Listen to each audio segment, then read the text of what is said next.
بسم الله الرحمن الرحيم الحمد لله رب العالمين والعاقبة للمتقين الصلاة والسلام على سيد المرسلين أما بعد فأعوذ بالله من الشيطان الرجيم بسم الله الرحمن الرحيم السلام علیکم ورحمۃ اللہ وبرکاتہ۔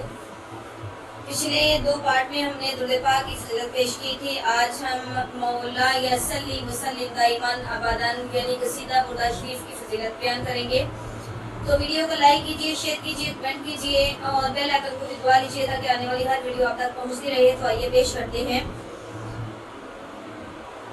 یا ربی صلی وسلم دائما ابدا علی حبیبک خیر الخلق کلہم۔ نزحتۃ البساتین میں حضرت ابراہیم خواص رحمۃ اللہ علیہ سے نقل کیا ہے، وہ فرماتے ہیں کہ ایک مرتبہ مجھ کو سفر میں پیاس معلوم ہوئی اور شدت پیاس سے بے ہوش ہو کر گر پڑا۔ کسی نے میرے منہ پر پانی کا چھڑکاؤ کیا، میں نے آنکھیں کھولی تو ایک مرد حسین خوبرو گھوڑے پر سوار دیکھا۔ اس نے مجھ کو پانی پلایا اور کہا کہ میرے ساتھ رہو۔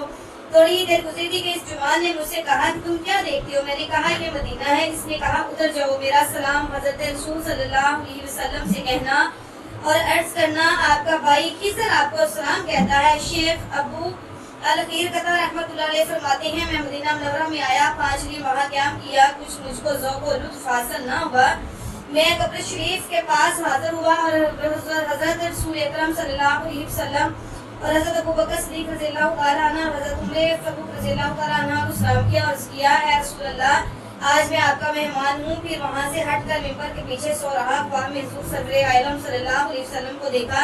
حضرت ابوبکر صدیق آپ کو داہنی اور حضرت عمر فاروق رضی اللہ تعالیٰ عنہ آپ صلی اللہ علیہ وسلم کی بہنی جانب تھے اور حضرت علی کرم اللہ وجہ آپ صلی اللہ علیہ وسلم کے آگے تھے۔ حضرت علی رضی اللہ تعالیٰ عنہ نے مجھ کو بلایا، فرمایا کہ رسول خدا صلی اللہ علیہ وسلم تشریف لائے ہیں۔ میں اٹھا اور حضرت کے دونوں آنکھوں کے درمیان چوما۔ حضور صلی اللہ علیہ وسلم نے ایک روٹی مجھ کو نائب فرمائی، میں نے آدھی کھائی اور جاگا تو آدھی میرے ہاتھ میں تھی۔ یہ شیخ ابو الخیر رحمۃ اللہ علیہ کا قصہ علامہ صفی رحمۃ اللہ علیہ نے قول بدیع میں بھی نقل کیا ہے، جس سے معلوم ہوتا ہے کہ نزحتہ کے ترجمے میں کچھ مسمہ تسامح و قوم بدیع کے الفاظ میں ہے اقمت خمسۃ ایام ما زدت ذواقا، جس کا ترجمہ یہ کہ میں 5 دن رہا اور مجھے ان دنوں میں کوئی چیز چکھنے کو نہیں ملی، ذوق و شوق حاصل نہ ہوا۔ ترجمہ کا تسامح اسنا کارا کے رسالہ فضائل حج کے زیاد المدینہ کے قصوں میں 8 ہجری پر بھی یہ قصہ گزر چکا ہے اور اس میں اسی نوع کا ایک قصہ 23 پر بنی اجلا کا بھی وفا گزر چکا ہے اور اس نوع کے اور بھی معدد قصے ہیں پیش آ چکے ہیں جو وفا ابو الوفا میں کثرت کے ذکر کیے گئے ہیں۔ ہمارے حضرت شیخ المشائخ مسندن امیر المومنین فی الحدیث حضرت شاہ ولی اللہ صاحب رام نور اللہ مکرہ اپنے رسالہ فی المباشرات النبی المین، جس میں انہوں نے 40 وابیہ ماہ کا شفاعت اپنے والد ماجد کے حضور اکرم صلی اللہ علیہ وسلم کی زیارت کا سلسلہ میں تحریر فرمائے ہیں۔ اس میں 12 پر تحریر فرماتے ہیں کہ ایک روز مجھے بہت ہی بھوک لگی، نامعلوم کے دل کا فاقہ ہے، میں نے اللہ عز و جل سے دعا کی تو میں نے دیکھا نبی کریم صلی اللہ علیہ وسلم کی روح مقدس آسمان سے اتری اور حضور اکرم صلی اللہ علیہ وسلم کے ساتھ ایک روٹی تھی۔ وہ اللہ تعالیٰ نے حضور صلی اللہ علیہ وسلم کو ارشاد فرمایا کہ یہ روٹی مجھے فرما دے۔ 13 پر تحریر فرماتے ہیں کہ ایک دن مجھے رات کو کھانے کو کچھ نہیں ملا تو میرے دوستوں سے ایک شخص دودھ کا پیالہ لایا جس کو میں نے پیا اور سو گیا۔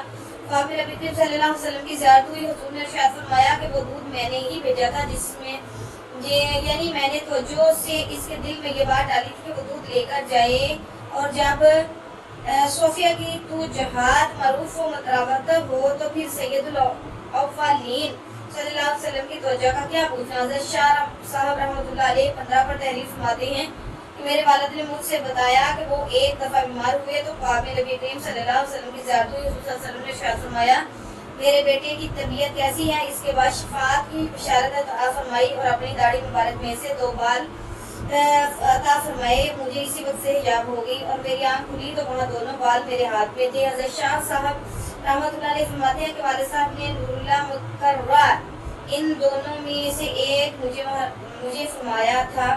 اس طرح شاہ صاحب رحمۃ اللہ علیہ 18 پر صفحہ نمبر 18 پر تحریر فرماتے ہیں کہ مجھ سے میرے والد صاحب نے ارشاد فرمایا کہ ابتدائی طالب علمی میں مجھے یہ خیال پیدا ہوا کہ میں ہمیشہ روزہ رکھا کروں گا. مجھے اس علماء کے اختلافات کی وجہ سے تردد تھا کہ ایسا کروں یا نہ کروں. میں نے خواب نبی صلی اللہ علیہ وسلم کی زیارت کی. حضور اقدس صلی اللہ علیہ وسلم نے مجھے خواب میں ایک روٹی عطا فرمائی. حضرت شیخین وغیرہ تشریف فرماتے. حضرت ابوبکر صدیق رضی اللہ تعالیٰ عنہ نے فرمایا لہذا مشترکہ. میں نے وہ روٹی ان کے سامنے کر دی. انہوں نے ایک ٹکڑا توڑ لیا. پھر حضرت عمر رضی اللہ تعالیٰ عنہ نے فرمایا لہذا مشترکہ. میں نے وہ روٹی کے سامنے کر دی. انہوں نے بھی ایک ٹکڑا توڑ لیا. پھر حضرت عثمان غنی رضی اللہ تعالیٰ عنہ نے فرمایا لہذا مشترکہ. میں نے عرض کیا کہ اگر یہ مشترکہ رہا تو یہ روٹی تو اس طرح تقسیم ہو جائے گی. مشترک کے پاس کیا بچے گا؟ تو حضرت سمین میں اتنا ہی لکھا ہے. لیکن حضرت رحمۃ اللہ علیہ کی دوسری کتاب انفاس العارفین میں کچھ اور بھی تفصیل ہے. وہ یہ کہ میں نے سونے سے اٹھنے تک بعد غور کیا اس کی کیا وجہ کہ حضرت شیخین کے کہنے پر میں نے تو روٹی ان کے سامنے کر دی. حضرت عثمان رضی اللہ تعالیٰ عنہ کے فرمانے پر انکار کر دیا. میں نے ذہن میں اس کی وجہ یہ آئی کہ میری نسبت نقش بندی حضرت صدیق اکبر رضی اللہ تعالیٰ عنہ سے ملتی ہے. میرا سلسلہ نسب حضرت عمر رضی اللہ تعالیٰ عنہ سے ملتا تھا.